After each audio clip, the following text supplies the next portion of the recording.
So what's going to happen with Android in the meantime? Well, in the meantime, it's going to stay in its current incarnation. But I think going forward, it will begin to go that route. I mean, I'm talking hypothetical smoke here, but from a purely development standpoint, it makes logical sense.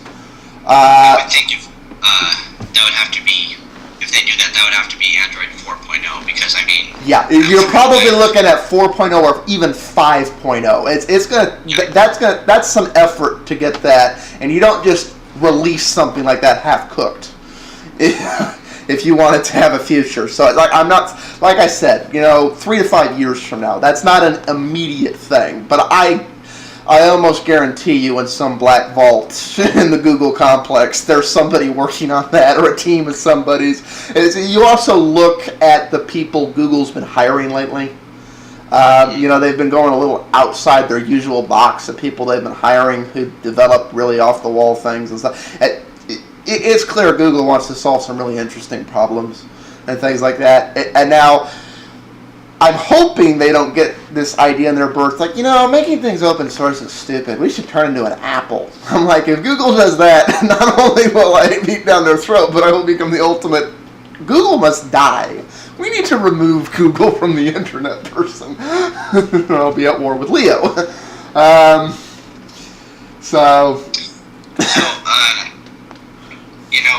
worry. You remember Go, the language? Not that much, no. Okay, well, that was language that some of Google's developers made and it never took off. It was basically something, a language that was similar to C but compiled really quickly. You could search Go language and you would see it. Okay. Anyway, so what I'm worried about, very, very, very worried that if Google made a Java-like language for Linux and Android, and if they make it for Android, they better make it for Linux too. No, I'll say that's the thing. If this would be something they would make largely for their Chrome OS, and so far with the things Google's been implementing for the Chrome OS, while they've been adding some proprietary mix in it, the foundation stuff has been staying open source. Because it's a Linux OS. As long as they keep that rule, they would have to do that with that language. If they do that with that language and then they don't do that, that's gonna raise a lot of pitchfork flags up. It's like roast Linux. Roast Google, kill Google. It's like, yeah, well, they don't have to under the GPL. They don't have to, but Google, here's the thing, at the end of the day, Google is getting into those businesses not so much because they want to get into those businesses, but because they want to create more forks that lead to them. Google is one of the few companies that has enough money and resources to do projects like that, whose end-all goal is compatible with the idea of let's make it all open source, doesn't directly compete against them. In which they're not, by enabling who others would perceive to be their competition, they're actually serving their end-all goal, which is more people on the internet, which is a good thing for them. Right. Anyway, so what my real fear was, it's not that they would only make it for Android. That's not my real fear. My real fear is that they would mess up this language by making it too web-centric. That would be a very big problem, yeah. It'd need to be OS-centric. Google needs to realize that, no, the internet's not really ready to have all your apps on it. And it's nice to have some apps that run natively on the device, and that's what I'm worried about, that this would be too web-centric of a language, which, yeah. Yeah. But I don't know. What do you think? Is my fear justified? For other things, like I'm a little afraid this is what Chrome OS is going to turn into, which might give Linux a bad name because people will associate the two together like they do Ubuntu right now.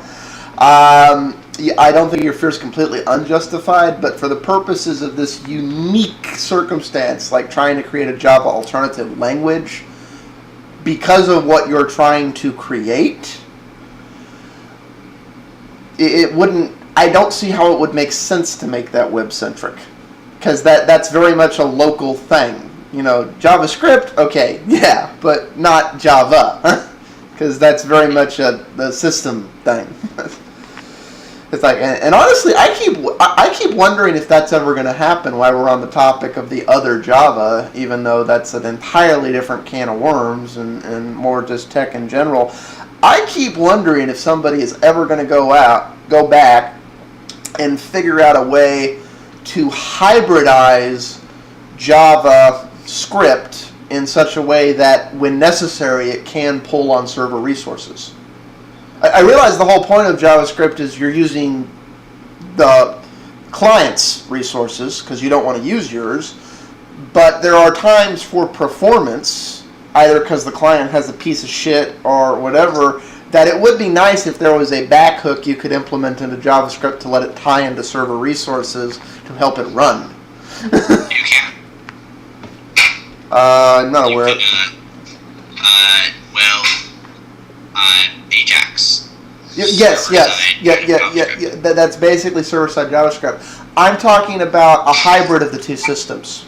It's like you either do Ajax, where it's running server-side, or you do JavaScript. Have them communicate with each other. Yeah, but when they do that, it's not the most elegant process, and you don't really fix the lag problem that would result as a result of the client side trying to run too many resources that it doesn't really have enough resources to run. There needs to be better feedback between the two, especially for anything that requires computation on the client side, because it leads to performance problems for a site that, while it will load fine on 80% plus of systems, there's that 20% running around with overly cheap computers that you don't want giving your website and or cloud service a bad name. What about Ruby on Rails?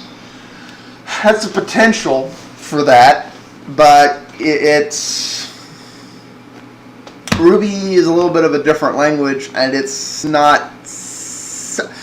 Here's the thing: an 8-year-old could learn JavaScript in a few weeks. They could. It's not, Ruby on Rails. Once you get the hang of it, but you have to get the hang of it. It's like. I would say it's a little bit different. It's not. Also, if you really get the hang of JavaScript, you can make it just as elegant. But the JavaScript most people write is very, very, very basic. It's limited to running, loops and if-else statements and yada yada like that. And this is also some of the hardest. This overly simplified JavaScript, which serves a lot of purposes, is some of the hardest to then tie back into the other stuff because of the type of outputs it's generating. I would like to see a way that the really basic, because there's some people the only way they can write it, they don't understand higher logic when it comes to that stuff, so they're doing everything using for loops and if-else statements and yada yada, and for a little 4-line thing that shows up on the page, they'll write about 5,000 lines of JavaScript. And I'm like, you're touched in the head, but okay, I follow your logic. You know the people I'm talking about. It's like, for these people, this bridge would be very useful. It's like, anyways, but I don't think Google would go up on that. But as we have, like I said, we're talking about smoke. We have no guarantee that this replacement language will ever exist. I almost think as a natural evolution, at some point it's going to come, just because, like I said, it's one of the things why we're very pro Linux and open source here. We have to acknowledge it's something that's missing over here on the open source side. We're very much still using C and Java. Choices. We could use Java or we could use Mono. Yeah, it's like we don't have the whole cornucopia if we want to stay open source. There really, for open source side, there isn't a good equivalent right now. Well, hold on 1 second. Who is that? That is my girlfriend. Okay.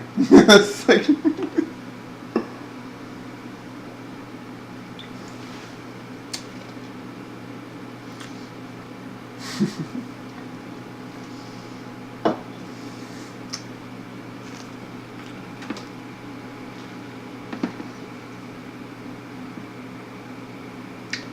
love is pseudo loud.